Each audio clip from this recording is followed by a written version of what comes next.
अस्सलामु अलैकुम नाज़रीन। वॉइस नोट्स के प्लेटफॉर्म से आपका होस्ट मोहम्मद ज़ीशान एक मरतबा फिर आपकी खिदमत में हाज़िर है।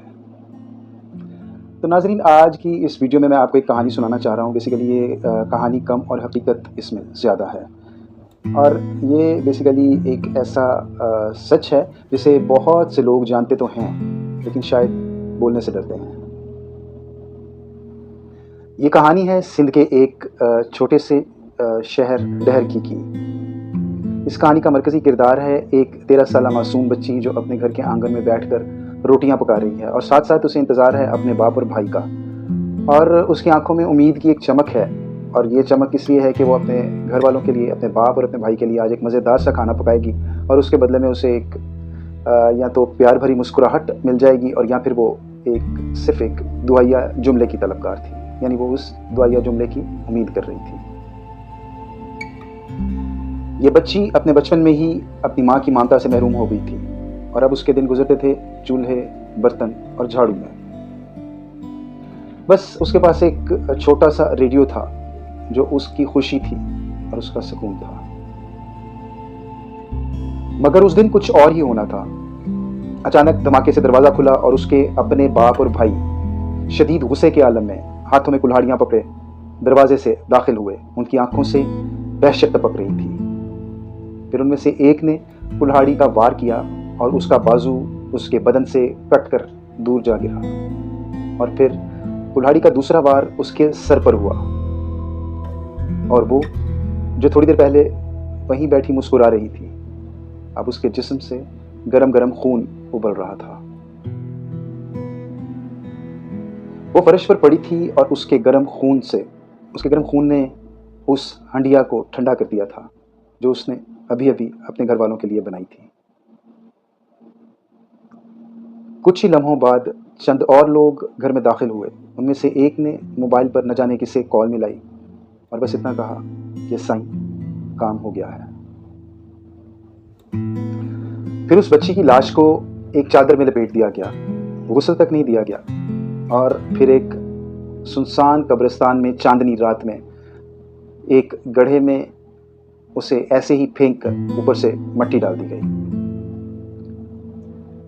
ये था उस बच्ची का जनाजा। और वो कब्रिस्तान, जी हाँ, उस कब्रिस्तान को कहते हैं कालियों का कब्रिस्तान। दोस्तों, आप शायद ये सुनकर चौंक जाएंगे कि उस कब्रिस्तान में सिर्फ औरतों को ही दफनाया जाता है।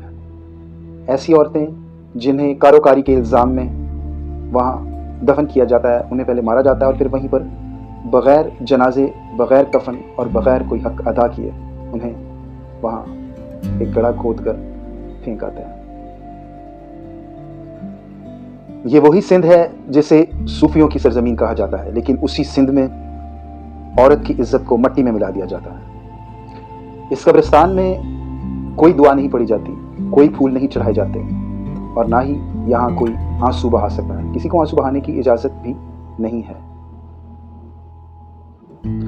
आइए अब मैं बताता हूँ कि असल में इस कहानी के मरकज़ी किरदार, उस बच्ची की असल में गलती क्या थी। बात दरअसल ये थी कि उस गांव का एक बिगड़ा हुआ शख्स उस बच्ची पर नज़रें रखे हुए था, और जब वो बच्ची उसके काबू में नहीं आई तो उसने इल्ज़ाम लगा दिया, सरासर झूठा इल्ज़ाम। और फिर वही जरगा, वही काले चेहरे जिनके अपने दामन नापाक होते हैं, उन्होंने ही उस बच्ची के लिए फैसला सुना दिया कि ये कारी है, मार दो इसे। अब यहाँ सवाल ये है कि उन इल्ज़ाम लगाने वालों, उन फैसला करने वालों और उन हाथों से कत्ल कर देने वालों के लिए भी, उनके लिए भी तो कोई कब्रिस्तान होना चाहिए। काला कब्रिस्तान,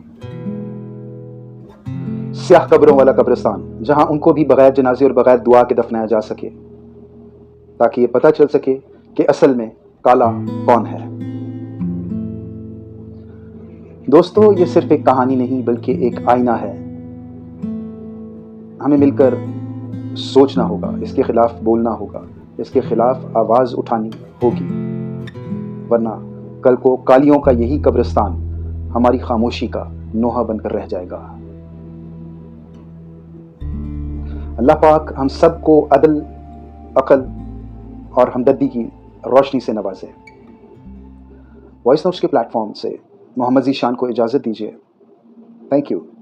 اللہ حافظ۔